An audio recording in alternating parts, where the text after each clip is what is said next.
Alright, here we are, on to the next topic. I'd like to thank everyone who subscribed on that last video. That was great, much appreciated. Yeah, subscribe! Please. Thank you. Yeah, subscribe. It'd be much appreciated.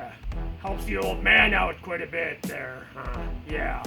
Yeah, so let's move on to the next topic there. The bridge. That's the next topic for discussion. So, you've seen, I'm assuming you've seen these other videos of the boiler system, the garage, the shop in the back, and the Quonset firewood storage. Next thing, we need a way to get back there through the river. So we're going to build a bridge. And like always with Peat Wood Steel Stone, we didn't have cameras back then, so we got no video, but we got some pictures. So here you got that shop right there in the back, and a creek between me and the shop. So sometimes, you know, right now that thing is dry as a bone. But sometimes that thing's full of water. I mean, to the top. Yeah, you get all muddy. You get your ground cable wet. Shut up, moron. You're not welding in the creek. No, it's not that. I mean, we had some old barn planks going across there that easily spanned that distance there for the longest time. But it was the convenience factor. I mean, no railing, no nothing. You know, fall into this freaking water. Especially not in the middle of winter when we're feeding the boiler. So I got some mesh boxes that I use kind of as form-ish type of whatever. Gave it kind of back fillability or something to that effect. So I took those boxes and kind of filled them up with gravel and whatnot, just to give them runway ramp or whatever you call it to a bridge, that freaking transition. So I packed it full of all this gravel and kind of put some material to kind of prevent erosion and whatnot. So yeah, kind of built these transitions out that made the approach high enough. And you can see for many years we used just some old planks from a barn.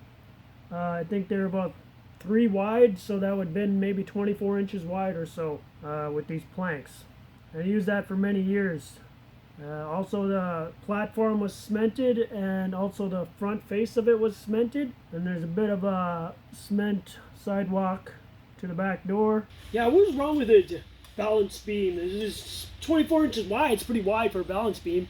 You can easily walk across just one. Yeah, easy for you, but what about the old people? Who cares, man? I'm not old. Alright, shut up for a while. So here we got into the metal. This is basically, again, kind of like the boiler system. Got some scrap metal and cleaned it up and whatnot and used it for the bridge. Here's some 2x2. That's also some scrap stuff salvaged from somewhere, and chopped that up, and that turned into the hand railing. These big boxes were chopped up and they were used as the deck of the bridge. There's the trusty old King bandsaw chopping up little bits and pieces for the bridge. Here's all the 2-inch square tubing that's chopped into corner pieces, I guess you would say. Whole bunch of tubing for spindles.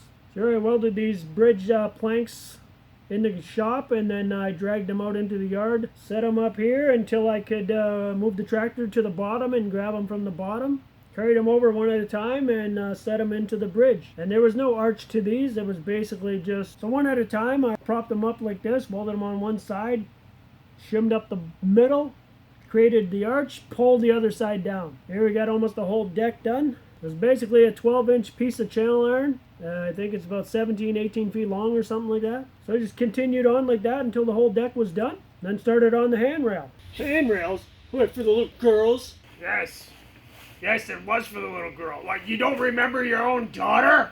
Yeah. Guess when you put it that way. I told you, shut up. So the railing went together there piece by piece. It was also made straight and just bent. Doesn't need a big bend, it's just a little bit archy. There's a picture of the bottom of the bridge. Each little piece of railing came off the side, and the ends get all boxed in yet, kind of roundish with square pipe. And this I just kept plucking away evening after evening, till I finally got everything in place. There's my welding rig. You mean my welding rig? I came up with that little wagon idea. Yeah, whoever, we're all on the same team here. I got all the spindles welded in. This is actually the last picture before it was done. There she is, shot-coated primer. Gray. So the bridge has come in very handy. All of us get to cross it without any incidents whatsoever. And was it necessary? Well, there's some water in there, so it is pretty necessary. But did it need to be that high? Of course it did, or else you'd get your feet wet. Only you, old man, because you're short. No, really? Really, dumbass?